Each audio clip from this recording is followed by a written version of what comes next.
Saturdays in Waynesboro. Up to 10 grand off new Ram 1500 Bighorn 4-doors and Ram Classics. Take a short drive on Highway 25 to save time and money. Good to go, Wrdw.com. This place is my home. When I was little, I'd see Plant Vogel every day on my way to school. And today, I'm proud to say I work there. To see a pile of dirt grow into a working nuclear power plant is incredible. At Georgia Power, investments like these new nuclear units will serve our customers with reliable, zero-emissions energy for generations to come. And that is clean energy for a growing Georgia.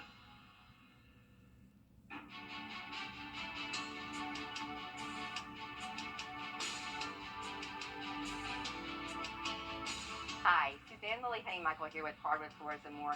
Welcome to our showroom located on Washington Road in Evans. We look forward to seeing you so you can discover for yourself everything we have to offer.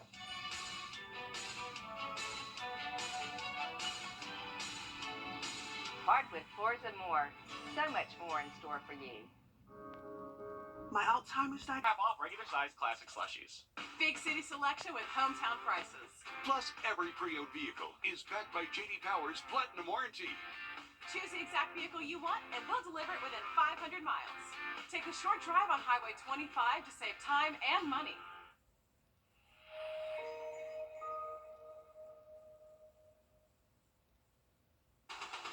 From the station that's on your side, this is News 12 at 6 o'clock.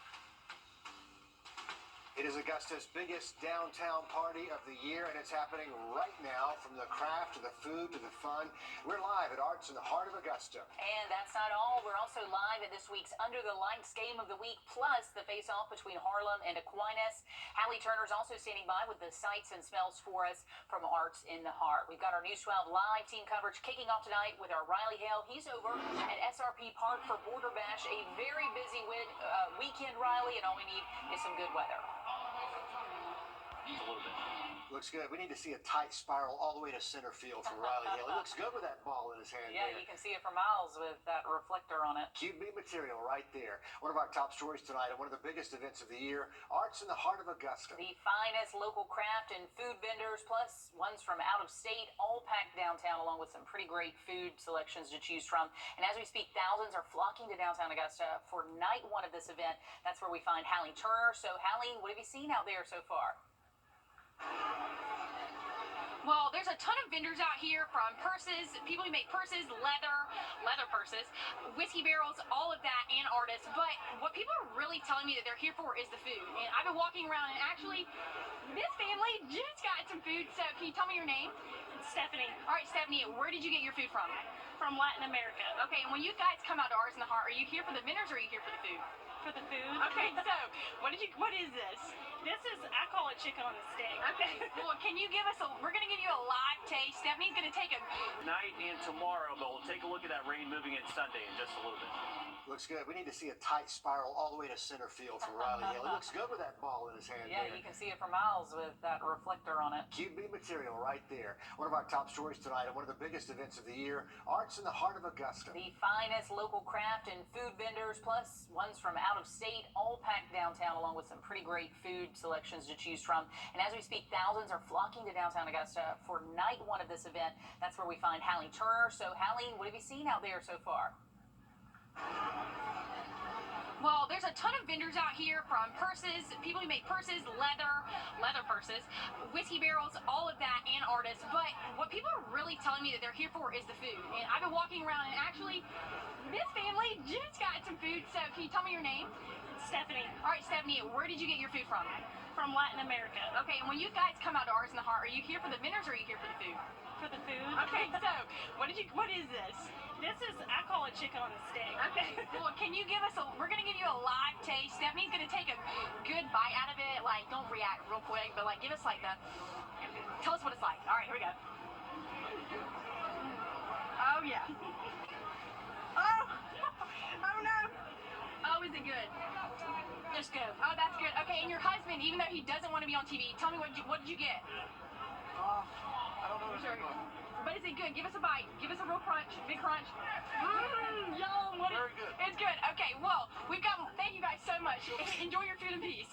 We've got more music coming out here in just a minute. There's food, there's things everywhere, the beer garden, but we're going to send things back over to you guys as we prepare to find a little bit more. Actually, Hector, let's go this way. Oh, we have another plantain. Is it yummy? Is it good? Can you look at the camera real quick and tell us 10 out of 10? Or what? 10 out of 10, definitely recommended if you never had one before. Okay, and I see a little umbrella in your drink. What did you get? Pina colada. Oh, is it good? It's hot out here. It's refreshing. You know, I've asked people earlier, are you here for the food or are you here for the vendors? Both. Both? Okay, what's your favorite part of this whole event? The trying out different foods from different areas. Awesome, awesome. Alrighty, well, I look forward to seeing more of everyone out here tonight, so thank you guys so much. So we'll send these things actually back over to you guys, and thanks so much, but we're gonna go try out some more of that food. I think I'm gonna go try the chicken on a stick. All right, Hallie's checklist. That sounds really Purses, pina coladas in that order. Leather purses. Leather purses. Yeah, purses, pina coladas, and the chicken on a stick. Chicken That's on what a they. stick. All Everyone right. loves chicken on a stick. Dinner. There's your hit list. Hallie, thanks. So yeah, the smells out there. It's so hard to choose. I walk around for like an hour Yeah. trying to decide what I'm going to eat. I But have it's all right there in one place. fear that I'm going to miss out on something good. Yeah. But That's why we do it for 3 days. yeah, Each little corner. Each little corner. Yeah. A local man has started the process to recall Sheriff Richard Roundtree from office. On the application found by Eric Loggins, he checked off that Sheriff Roundtree violated oath of office and failed to perform his duties. So we asked Loggins, what exactly does he mean? When someone breaks the law, you don't pick and choose who gets the law applied to them. The law applies to everyone, not a select few. So how does the process work if the Board of Elections approves the application? Our Taylor Martin live in the newsroom with answers. Well, I spoke with the Board of Elections today, and the process is lengthy and complicated. Filing an application to recall an elected official is only the first of many steps. They have 15 days to get 100 signatures. Those signatures have to be people who were registered and eligible to vote for that elected official. After the petitioner gets those signatures, the Board of Elections has 5 days to verify the application and make sure the signers were all registered to vote during the election. If they were, then a petition will be issued, which gives the petitioner 45 days to get signatures from 30% of all voters who were registered to vote for Roundtree. When you think about needing to get 30% of the registered voters, it can be a very long, drawn-out, complicated procedure. If the petition is verified by the board, the next step would be a recall election, where voters would decide if they'd like the elected official recalled or not. If enough people vote yes, they want the person recalled, then the person is taken out of office, and then we have to have another election to actually replace the person. Despite it all, Travis Doss with the Board of Elections says there have only been 3 applications filed since he's been in his position, none of which resulted in an elected official being removed from office. We reached out to the Richmond County Sheriff's Office to see if Sheriff Richard Roundtree would like to comment on the situation, but he said not at this time. Okay, thanks for that, Taylor. And the Elections Board has scheduled an emergency hearing for next Wednesday to review that application, and we'll be sure to let you know what comes of it. Also today, a busy scene on Quarry Road after human remains were found over that way. This is an area just off Riverwatch Parkway near Comfort Suites and the Martin Marietta Quarry. The Richmond County Sheriff's Office called to that scene around 10:45 this morning. The coroner also responded and says the remains are being sent to the GBI for identification and autopsy. Today, Augusta commissioners made steps towards addressing the #1 complaint from Augusta taxpayers, overgrown grass. For weeks, we've reported on issues taking over sidewalks, empty lots, and cemeteries. Trying to get answers has been frustrating since people have to call several departments looking for that help. As Cindy Hood tells us, the goal is to tackle this issue under one roof. But it's not as easy as it sounds. If anything, this growing grass has become more of a growing pain from the ones who are having to hear about it to the ones that are actually having to live with it. This is a handicap access ramp for my life, and this overgrowth right here poses a big problem. When it falls and it rains, it's almost impossible to sweep up, and then I have to get a wheelchair down here. All because a certain neighbor is overstaying its welcome. They make a lot of promises, but they don't get the results. We we complain and get no action. Leaving neighbors asking, why aren't they doing something? Why do we have to complain so much? We're having a discussion. It's no longer something that continues to be swept under the rug. The discussion involves each department in charge of upkeep, including 311, Parks and Rec, Engineering, and RCCI. But it's my promise and my pledge that next year, next spring, when the grass starts to green up again, that we will have a plan to have this department centralized. The goal is to avoid complaints getting lost in the weeds. So I hope that within the next few months, we'll be able to come up with a solid plan, certainly before the end of the year, to get this done. Until then, the grass remains. I don't want to leave Augusta, but tell me why I should stay. If this is how it's going to be, I'm going to have to fight all the time to get something done. This booklet right here was handed out at today's workshop, and as you can see from flipping through the pages, it's not quite as simple as one call and the problem's gone. As for what's next, commissioners say another workshop is going to need to happen. In Augusta, Sydney Hood, on your side. Sydney, thanks a lot. Once again, these are just the beginnings of those conversations. The board plans to have another workshop on this topic just to get the ball rolling, because it's definitely going to be several conversations. We haven't heard the last of it, and we'll keep covering the process. Also today, Lyft announcing a new partnership here in Augusta. Lyft will give rides to and from clean energy jobs and manufacturing sites coming to the area. It's actually part of the Biden-Harris Workforce Hub initiative. About the sponsorship, Augusta's Mayor Johnson, who you just heard from, said we have to work together to dismantle barriers that prevent people from succeeding. A showdown at the Brickyard. Stick around as we get you ready for our Under the Lights Game of the Week coverage between Thompson and Laney coming up. And we are live at SRP Park for Border Bash. We're going to take a look at the forecast for you for the rest of this evening, take a look at the sights here at the ballpark, and also that weekend outlook just after the break. Time and temp. Gonna take a quick live look out at Arts in the Heart. Hundreds flooding downtown Augusta as we speak. Culture, art, lots of food, and a really good time. They look great out there. The event ends at 9 o'clock tonight, but don't worry, you still have Saturday and then again on Sunday to head over to the Common downtown. Admission is $15, so well worth it there. Once you get in, you've got so many things to choose from for dinner tonight. It's analysis paralysis, so you gotta make a plan. Okay, and as you see right across the river there at SRP Park, it's Border Bash, and Riley was saying the weather's never been better.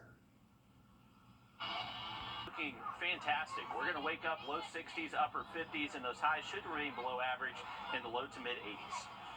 Riley, thanks very much. Also, don't forget it's Friday night. Fans are getting ready for a night full of high school football action. News 12 Sports Director Dan Booth joins us now to continue our Under the Lights coverage by helping us get ready for our Game of the Week. Dan.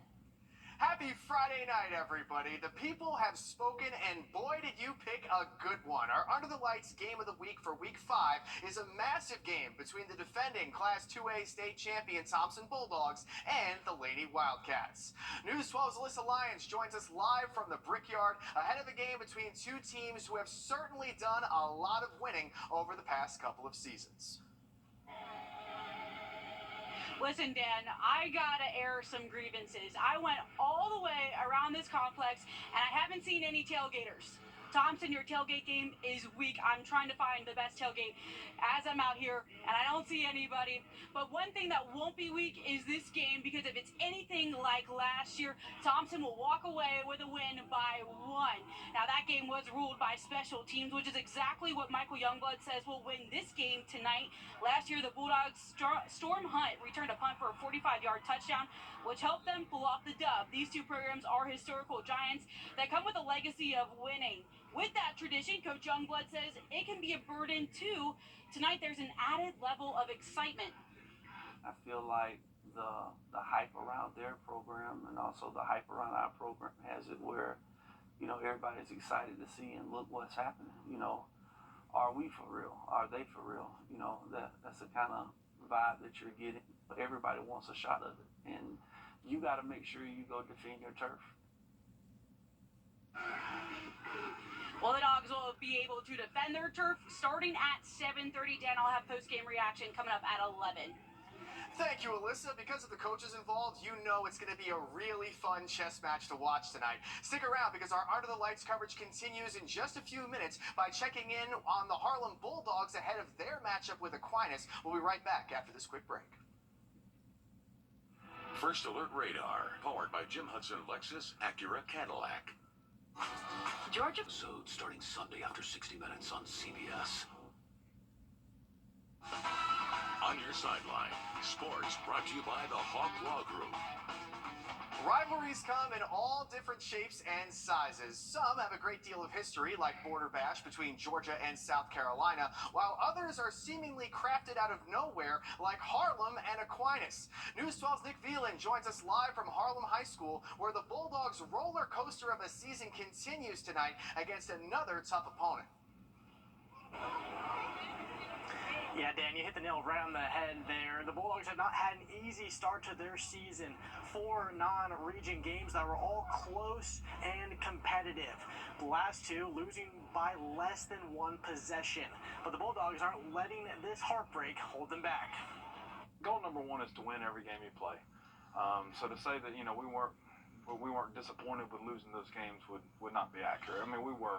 A 7-point loss to Midland Valley, a 1-point loss to Elbert County, 2 close losses. Harlem is looking to expand on the positives and work on their weaknesses. And I think it's just a matter of identifying and letting our guys know that they did compete for 4 quarters, that they did play tremendous football games, and they played against really good football teams, and that just use that as motivation to let people know that we're going to be dangerous moving forward. In order to stop the bleeding, an undefeated Aquinas stands in their way from getting back into the win column. They always have a tremendously well-coached football team. They're always tough. They're always fundamentally sound. It's always a tough test for us. It's always a fun game. It always seems to be back and forth. It always seems to be close. So we're looking forward to the challenge. Win or lose tonight, Harlem is off next week to reset and evaluate before region play, when they'll use their tough non-region schedule to make a run for the playoffs. We're relentless. I think that, and that's just a daily thing for us, just in the way we practice, the way we compete on Friday nights. I just think that our guys are relentless. They want it. And fans are already in the stands. Both teams are practicing. The weather, you couldn't ask for better weather tonight. And we'll have highlights from this game and more, all new tonight at 11. Thank you, Nick. Whenever Harlem and Aquinas play, something crazy and unexpected always happens. So you can find out what happens in that game and all of our other games tonight at 11 in the newest edition of Under the Lights. Now, in addition to all of our high school football coverage, it seems there's a pretty big football game going on tomorrow in Athens. The Georgia Bulldogs have won 8 out of their last 10 matchups against the South Carolina Gamecocks, including the last 3. Saturday will be the first SEC game of the year for both of these teams. Throughout the first 2 weeks, the Gamecocks have had the 7th most passing yards in the country, so it seems the 2-time defending national champions will have to keep their heads on a swivel when trying to defend quarterback Spencer Rattler and the Gamecocks passing game. Now, Georgia has not lost in Athens since October 12th of 2019. The team that beat them that day was none other than the South Carolina Gamecocks in a double overtime thriller. This classic SEC rivalry that dates back to 1894 will be renewed tomorrow in Athens at 3:30, and you can bet we'll have coverage throughout the night from between the hedges. Okay, looking forward to that, Dan. Thank you. Today, Pamplin College at Augusta University and the community came together to celebrate the life of a beloved former professor, Cowboy Mike. Michael Searles retired in 2012. He was known locally for his dedication to educating students about the Western experiences of black cowboys and Buffalo Soldiers. We talked to one of his colleagues to learn more about the impact he left. He was grace, optimism, humor, wisdom, and intelligence personified. That's a lot. But he was a very generous person. He had a big laugh. He could make you think. Today's event honored Cowboy Mike and his legacy. You know, if you drive across the state line, you may be wondering when will all the barrels and cones and detours disappear. My latest one-on-one is with Kyle Collins of the Georgia DOT for an update on the I-20 construction project and when it might be finished. So they're working in the Augusta Canal and the Savannah River there. You also notice a rock enclosure known as a cofferdam. They have to constantly move that every few months to facilitate, to actually build up the substructure. So it is a big ongoing project, but Kyle says they should have it all wrapped up late this year or early next year. You can watch this full interview Sunday morning, 6 a.m., and then online after that at wrdw.com. Just search One on One.